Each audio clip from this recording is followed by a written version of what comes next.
When you're just beginning on YouTube and you've posted your first couple of videos, obviously you want to dive deep into the analytics and try to figure out and make sense of your publishing.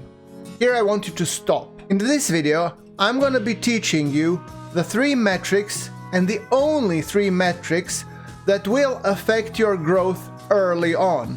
And you can feel free to ignore everything else and put aside all of the other advice and just focus on these 3 metrics. You see, the problem with YouTube Studio and YouTube Analytics is that it shows you a metric crap ton of numbers. It shows you insane volume of information. And yes, while that is absolutely useful and good to have, to a beginner, you would be just drowning in everything and you would not know what even to look. The fear of actually looking at the analytics is perfectly normal. I've been in this business for 10 years and I still have it. However, if you know where to look, things will be simplified, I promise. So let me show you.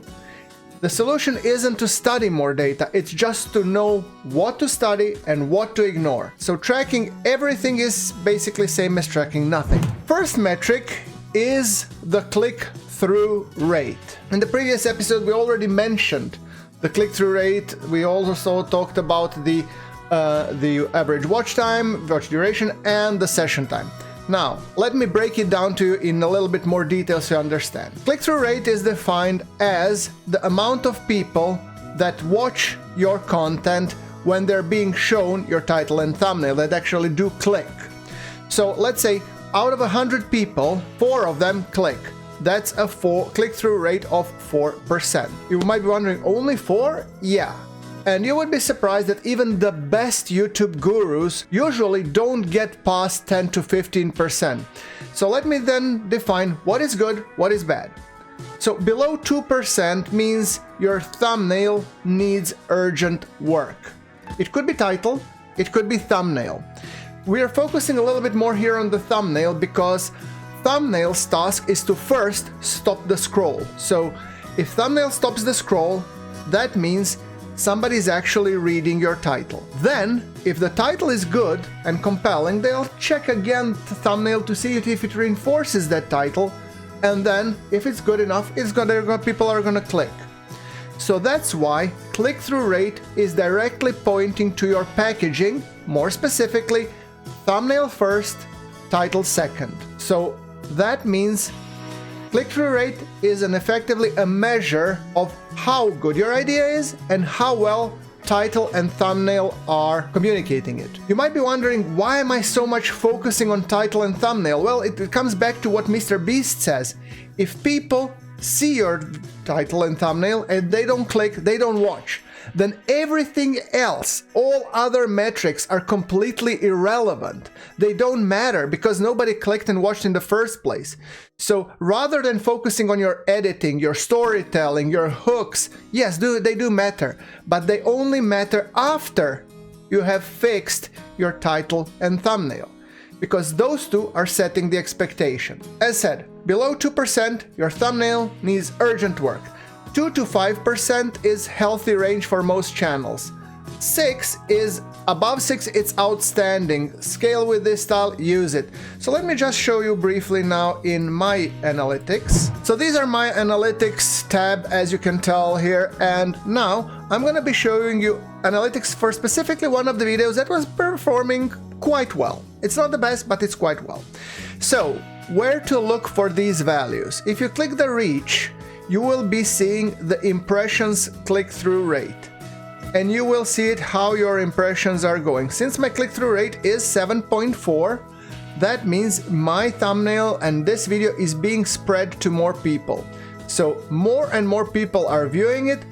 So I have a total of 18.5 thousand impressions, which is resulting in 2,500 views. Impressions click-through rate is an indicator to the YouTube how much people are interested in watching or clicking what you have.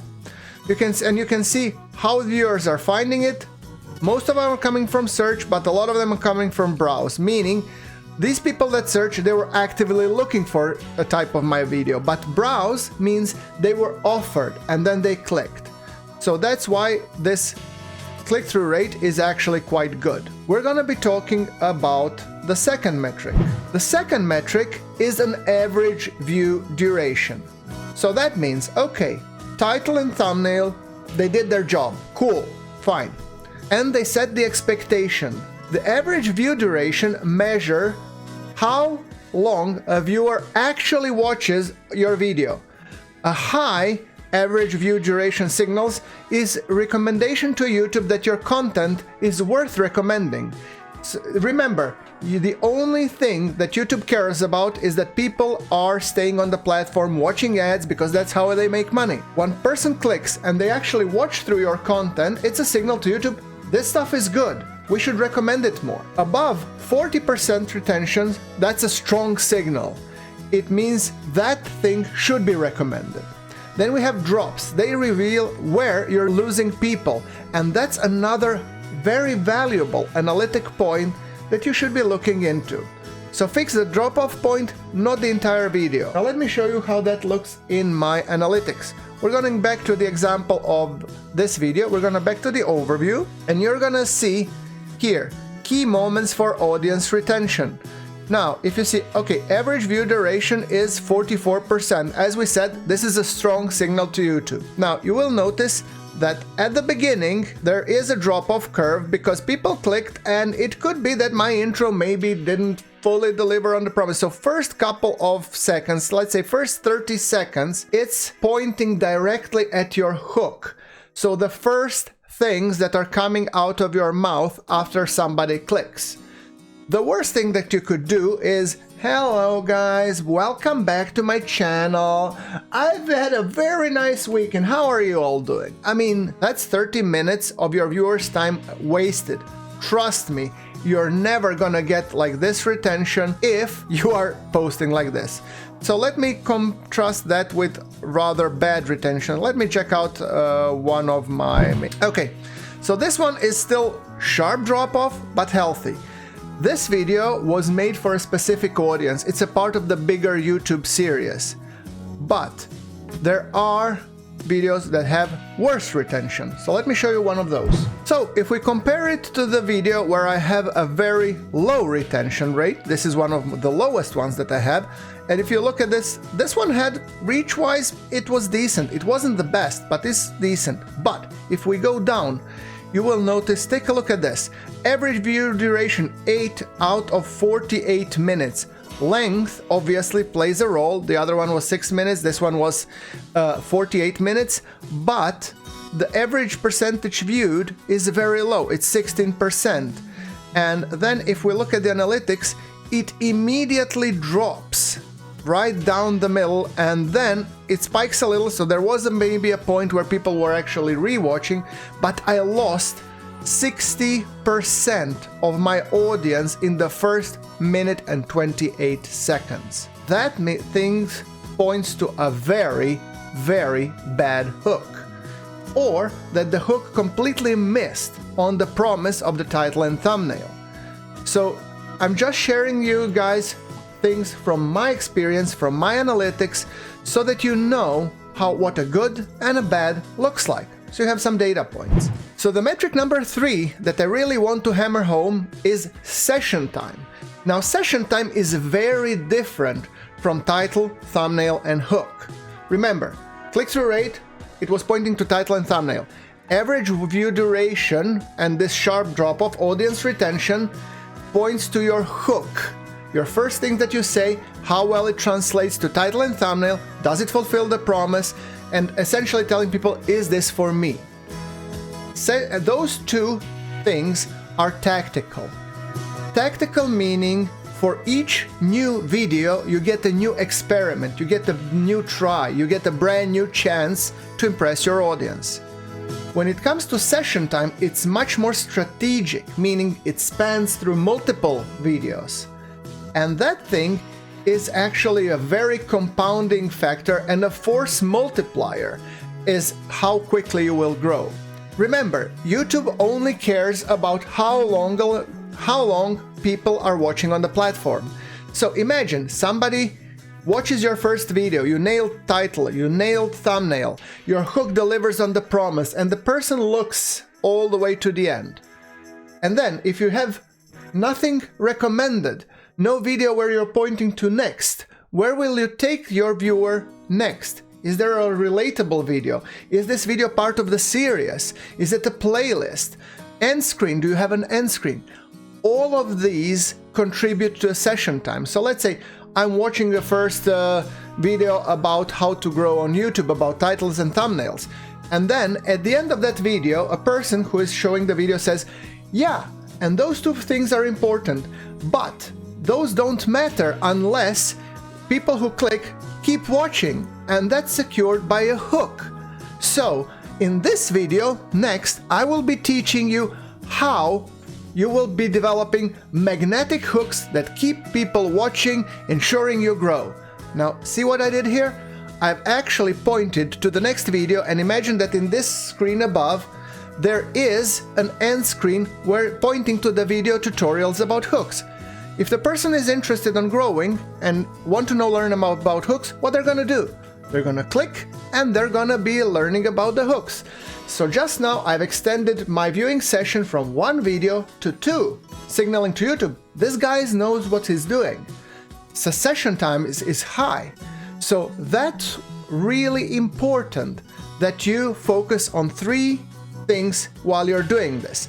And when you're planning your content, when you want to make multiple videos, think about creating playlists. Like, you know, I'm really big in my YouTube channel, Groundworks, about Let's Plays. I mean, yeah, I know, Let's Plays are dead. However, people still watch series, and now with the TVs coming as the default play advice, some people will choose YouTube over Netflix. That means if you have a really compelling and interesting video series that they could binge watch, here's a chance where you can, by introducing all those videos in a playlist, you can extend the session time significantly and drastically impact your growth. And it only requires that you put your video in a playlist, which makes sense as a natural progression, and that every time you're making a video, at the end of your video you say, okay, by the way guys, if you're interested to continue your journey into, for example, learning about hooks, then check out this video next, and then you put in an end screen link. So that gives you a strong watch next hook. Then you're teasing what's coming before the video is ending, so people can continue. How those 3 metrics connect? We said, click-through rate attracts the viewers to click your content. Average view duration tells the YouTube, shows the viewers that find value in your videos. It shows that the viewers are finding value. And the session time signals platform loyalty. They say, okay, we love what you do. We like to watch more of you. So it signals the platform loyalty and boosts ranking. These 3 metrics, they are not independent. People treat them independently, and that's the biggest mistake that they are doing. They form a chain of trust with the algorithm. A weak link in any stage breaks that chain and breaks the entire growth cycle. Nail all 3 and you will have YouTube working for you like the best employee it can be. So let's talk about the growth loop. The growth loop is click, watch, continue, reward. Every view is a vote. The loop starts with a click, deepens with the watch time, and extends with the session time, and ends with algorithm pushing your YouTube video to a bigger audience. This loop compounds. One strong video can trigger a chain reaction that brings hundreds of new subscribers without a single ad spent. The goal isn't to go viral once, it's to make loop spin, and it's to make loyal viewers that love watching your content and they want to watch every single thing you post. And you do it by posting regularly and by posting the thing that compounds. This is why tracking your analytics is really important, but filtering out the noise. So let me tell you how it went for me. Before I was tracking the 3 metrics, my CTR was very low. It was 1.2%.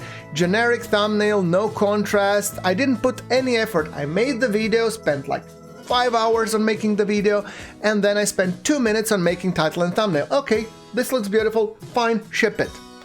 There was no psychology in it and resulted in low click-through rate, obviously. Average view duration, it was, you saw, 16 to 18%. The intro was 90 seconds of waffling and doing crazy stuff.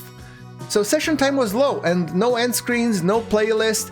Videos told at 200 views and after 30 days, that's it, it was done. However, once you start focusing on just these three, click-through rate soars up to 4.8, bold thumbnail, clear text, strong face. By the way guys, I will be putting the link in the description below. I have an entire course on how to make great titles and thumbnails that work together, and it is part of my YouTube Operator Academy, my Skool Community, where you can learn how to get started and how to get good on YouTube. So check that link out. Back to the average view duration, 44%, that cuts the intro down to 15 seconds. So that means you should cut the intro down and first confirm the promise delivered by title and thumbnail, and then surpass the value. And then if at the end you add 2 end screen cards, my advice is usually only add 1, because then you're not confusing your viewer. You add 1 card, person clicks it, and they continue on their journey. So next video hit up 3,000 to 4,000 views in 7 days, same topic, same channel size. That's the real difference between tracking the metrics and spraying and praying, throwing things at wall and seeing what sticks. What to ignore. And that's the worst thing, is that that's what most people watch. So now let's talk about the metrics that most people actually care about, which they should be totally ignoring. Those are what we call the vanity metrics. First one is being the impressions, or the views.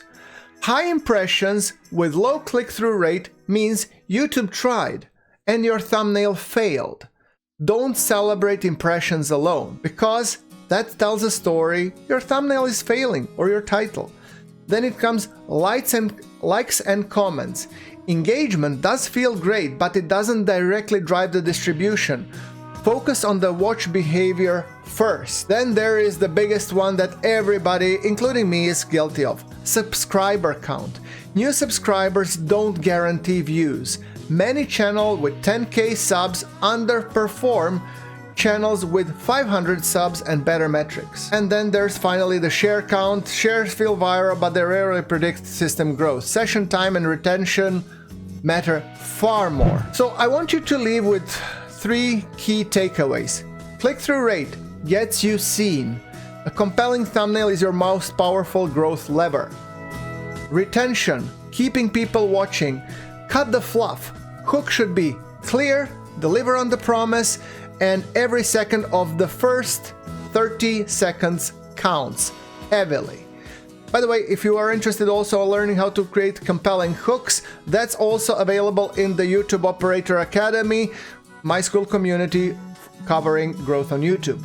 And then the session time, this is something that you need to think through between the videos, and when you're planning out your multiple videos. This comes a little bit later at the stage, but it's still really important because it makes already good stuff compound.